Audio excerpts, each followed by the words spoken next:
वृंदावन में महाराज जी एक संत रहते थे जिन्हें जज साहब कहते। तो किसी ने पूछा इन्हें जज साहब क्यों कहते हैं? तो एक साधु बोले दरअसल इनको जज साहब इसलिए कहते हैं कि कुछ दिन पहले ये जज ही थे, अब साधु बन गए। साधु कैसे बन गए? बोले क्या हुआ, दक्षिण भारत में एक स्थान है तिरुवल्लम, वहां पर एक छोटे से कस्बे में ये जज के रूप में पदस्थ थे। वहीं गांव में एक बगल में गांव था, कस्बा से लगा हुआ, गांव में एक रघुनाथ जी का मंदिर था। रघुनाथ जी के मंदिर में पुजारी जी रहते थे, एक भोला भक्त रहता था जिसका नाम ही था भोला भगत। उससे कोई कुछ पूछे कि भाई ये ऐसा कैसा, बोले रघुनाथ जी जाने, सब बात रघुनाथ जी पर छोड़ देता।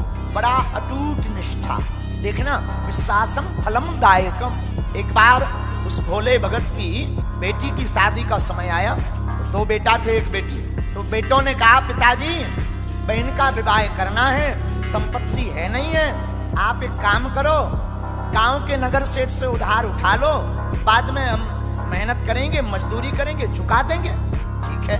गांव के अमीर सेठ से पुराना जमाना 800 रुपया उधार लिए और चुकाने की बात तय हुई।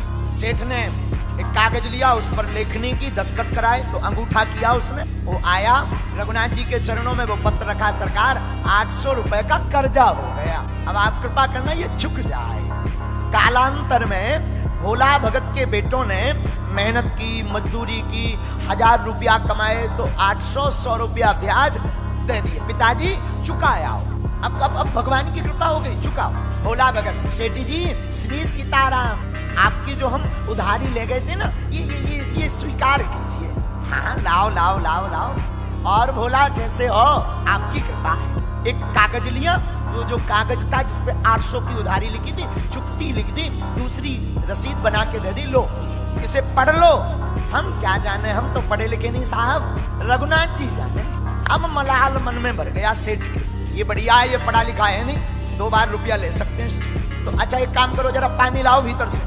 उसे पानी लेने भेजा, तो जिसमें चुकती लिखा था वो पर्चा अपनी बही में रख लिया, झूठ मूठ का ऐसे ऊपर नीचे कुछ लिख करके दे दिया, लो ये है, चुक गए।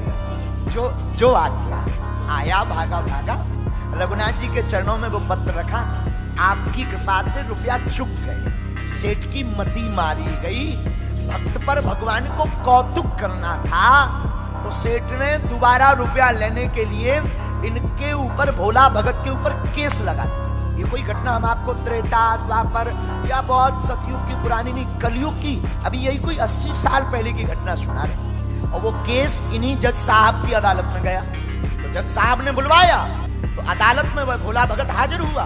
भोला भगत हाजिर हुआ तो जज साहब ने पूछा, क्यों भाई आपने सेठ जी के रुपया लिए? जी सरकार। अच्छा तो आपने चुकाए नहीं? सरकार हमने चुका दिए, ब्याज सहित सूद सहित चुका दिए, लेकिन सेठ जी ने तो अपने वकील से कहलवाया कि आपने रुपया नहीं दिए। भोला भगत रोने लगा, सरकार हमने तो चुकाए हैं, चलो चलो रो मत। आपने जब रुपया दिए तब कोई वहां था तीसरा? बोले जूर, और तो कोई नहीं था, रघुनाथ जी और हमारे और सेठ जी के अलावा कोई चौथा नहीं था। जज साहब को लगा रघुनाथ जी कोई गांव का आदमी है, तो गरीब दशा देखकर, शरीर की दशा देखकर, अच्छा ठीक है तुम जाओ, दोबारा फिर गवाही होगी, फिर आना। अपने ही रुपयों से जज साहब ने एक संबंध निकाल रघुनाथ जी के नाम से, डाकिया संबंध लेकर के गांव में आया। अब भगवान की ऐसी कृपा कि उस गांव में रघुनाथ नाम का कोई व्यक्ति नहीं। तो किसी ने कहा कि यहाँ पर रघुनाथ नाम से तो कोई नहीं रहता, पर रघुनाथ जी का एक मंदिर है। तो वो पत्र पहुंचाने वाले ने कहा कि वही मंदिर ही बताओ, वहीं दे आए। मंदिर में पुजारी जी बाहर बैठे बैठे सीताराम सीताराम सीताराम सीताराम जप रहे थे। तो कहा कि रघुनाथ जी का मंदिर यही है? पुजारी जी ने कहा हाँ मंदिर तो यही है, ये संबंध आया है, हस्ताक्षर करो। अब पुजारी जी ने सोचा कि जब भगवान ने संबंध बुला ही लिया तो हम क्यों रोड़ा बना। उन्होंने लिए सो हस्ताक्षर कर दिए, उन्होंने लिया सो राम जी के चरणों में संबंध रख दिया। राम जी की तरफ देख के बोले, सरकार आज तक फूल माला पुष्प वस्त्र बहुत आए, आपके पास संबंध पहली बार आया होगा, इसे भी स्वीकार करो। बाद में भोला से पूछा कि भाई भोला एक बात बताओ, तुमने रघुनाथ जी का नाम क्यों लिखवाया? तो भोला भगत बोला, हमारा इनके अलावा है कौन, हम किनका नाम लिखवाएं? भोला को पूरी बात पता लगी, पुजारी जी को पता लगी, तो संबंध में लिखा था अमुक तारीख को उपस्थित होना है। अब तो हाथ जोड़कर भोला रोने लगा। समय आ गया, जिस दिन गवाही प्रस्तुत होनी थी, एक दिन पहले ही भोला भगत को पुजारी जी ने कहा कि तुम चले जाओ, दूर का मामला है, पहुंच नहीं पाओगे, तुम जाओ, आगे जाओ। उसने अपना कपड़ा पड़ा लिया, अपना सामान लिया, भगवान रघुनाथ जी की तरफ देखा, प्रणाम किया, आंखों में आंसू भरे, दीनहीन बेचारा रात भर अदालत के बाहर सोता रहा। प्रातः काल हुई, आज पुजारी जी ने रघुनाथ जी का दिव्य श्रृंगार जल्दी कर दिया, भगवान को स्नान ध्यान करवाया, पूजा पाठ की, वस्त्र पहनाए, तिलक चंदन लगाया और कहा सरकार आज आप पहली बार बाहर जा रहे हैं, मूर्ति की पूजा पहली बार बाहर जा रहे हैं, जल्दी भोजन बनाए, भूखे रहेंगे, वहां पता नहीं अदालत में कितना टाइम लगेगा। और आंखों में आंसू भर के पुजारी जी बोले याद रखना उस भोले भगत का आपके अलावा कोई नहीं है, आप भूल मत जाना। अदालत प्रारंभ हुई और जैसे ही जज साहब कुर्सी पर बैठे तो फाइल उठाई और फाइल उठा करके केवट भोला भगत को बुलाया तो वो कटघरा में आकर खड़ा हो गया। और जैसे ही कटघरा में खड़ा हुआ तो जज साहब ने पूछा, हाँ भाई भोला भगत जी कहाँ हैं तुम्हारे रघुनाथ जी, गवाह कहाँ हैं? हाथ जोड़ के बोला वो तो सब जगह हैं, यहीं कहीं होंगे, यहीं कहीं होंगे, बुलवाओ। जज ने चपरासी से कहा, हाँ भाई बुलाओ जरा रघुनाथ जी को। रघुनाथ हाजिर हो, रघुनाथ हाजिर हो, हाजिर हो रघुनाथ, ऐसे 3 नारे जो लगाए हैं। तो चपरासी बाहर तक आया और चिल्ला करके बोला, रघुनाथ हाजिर हो, रघुनाथ हाजिर हो, रघुनाथ हाजिर हो, ऐसे 3 नारे जो लगाए हैं।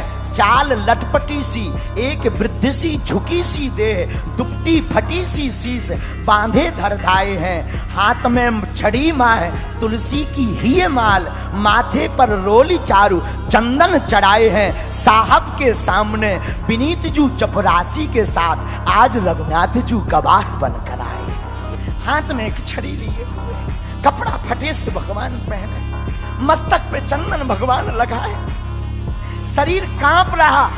और चपरासी ने आवाज लगाई, रघुनाथ हाजिर हो। तो आवाज दूर से आ रहे आ रहे आ रहे, आकर रघुनाथ जी जो दुनिया के दाता हैं वो आज कटघरे में खड़े हैं। तो चौंक गए सेठ, ये कौन आ गया? सेठ की आंखें फटी रह गई। पूछा क्यों भाई रघुनाथ जी? और ये भोला भगत ने सेठ जी को रुपया दिए तब तुम वहां उपस्थित थे?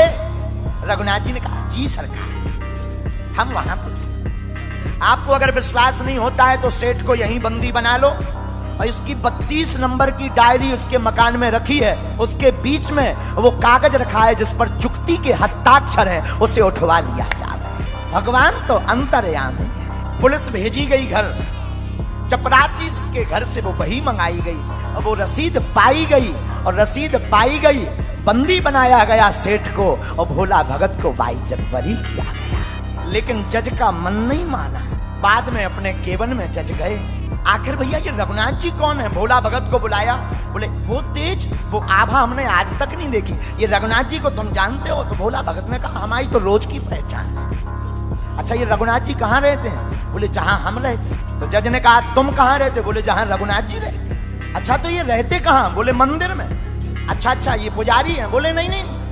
तो इन्होंने मंदिर बनाया? बोले मंदिर भी नहीं बनाया। फिर बोले कौन है ये रघुनाथ जी? बोले जिनका मंदिर है वही रघुनाथ जी। और जैसे ही इतना कहा और आंखों से आंसू बह गए जज साहब के, और उस दिन के बाद कभी अदालत में नहीं बैठे। लोगों ने कहा कहाँ जा रहे हो? बोले जहां से गवाह आए थे अब उन्हीं गवाह के चरण शरण में जा रहे। वृंदावन आ गए, तब से वृंदावन में उन्होंने वास किया।